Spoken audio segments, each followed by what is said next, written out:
More than 200 million Americans are in the path of another major winter storm. Snow and sleet across the Midwest has caused treacherous road conditions for travelers. More than 1,000 flights have been canceled nationwide and hundreds more delayed. Don Daler is in Des Moines, Iowa, with more on the storm. That's the beautiful state capitol building behind me. Iowans are used to snow, but even they are saying enough. In anticipation of last night's snowfall, they closed a number of schools or announced delayed openings, and they put 600 snowplows on the road. The combination of these frigid temperatures plus the high wind and the icy roads means it's a very dangerous road conditions for the millions of people in the path of this massive storm. The effects of the storm will be felt in nearly every state east of the Rockies. Parts of Kansas saw more than 7 inches of snow. It came down so fast and heavy, plows couldn't keep up. Cars and trucks slid off the highway. Some Good Samaritans tried to help out other stranded drivers, and others teamed up to push cars back onto the road. I'm ready for it to be gone. I honestly want summer to be here. The dangerous mix of snow and ice in New Mexico led to this scary spin-out that could have been much worse. The storm system stretched all the way down to Georgia, where heavy rain flooded streets in Atlanta.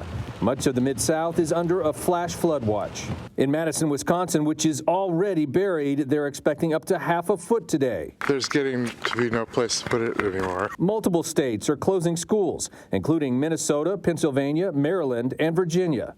So are federal offices in the Washington, D.C. area. And with hundreds of cancellations, most major airlines are offering severe weather travel waivers to passengers with flights set to travel into or through the storm. The icy roads created havoc on interstates. The roads are pretty slick. Just trying to go slow and take your time driving wherever you go today. The storm is headed up the East Coast now from D.C. into New York, where it will eventually turn to rain. But as for the good people of Des Moines and Minneapolis, their snowiest February ever is about to get even snowier by the weekend. Tanya? Don Daler, thank you. Put on a hat.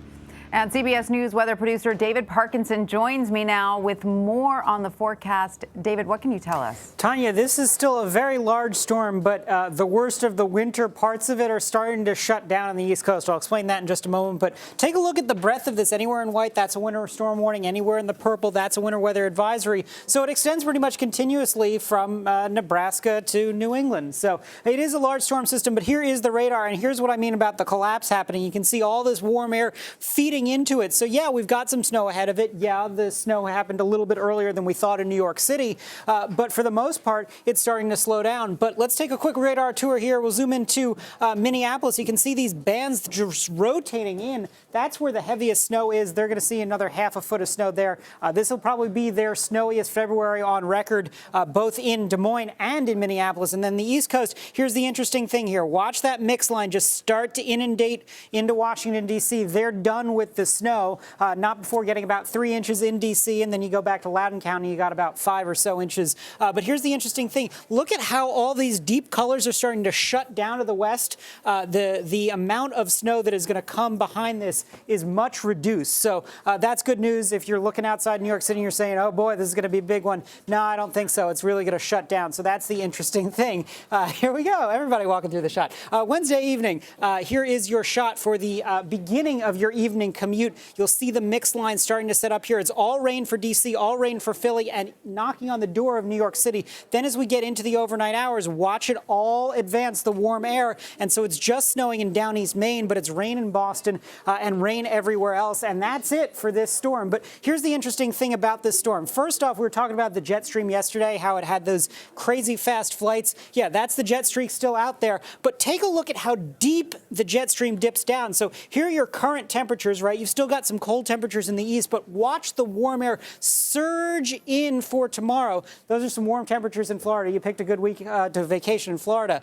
But you've also got some really cold temperatures on the back end. So here's the snow that we're seeing in the back end here in Arizona. And as we watch this move through, it's about a day and a half of snow for Arizona. So you could be seeing 2 or 3 feet in places like Flagstaff, up into the mountains there. And then we watch for the weekend another storm system that makes its way through again for Minneapolis Friday into Saturday and again for Sunday. They're going to get clobbered with about a foot of snow, but it's all rain for the East Coast because it's just too warm. So that is the latest on a trio of storm systems that are coming through. It's keeping me busy, but you know, we've got it all covered here. Well, from the David, Weather I'm Center. glad to know that the snow we see outside the studio window here is going to not destroy the city. As you said, it's but it's going to be a slow and slippery evening commute, but it is not going to be one where we're fighting 6 inches of snow. All right, David Parkinson, thank you so much for Sure that. thing.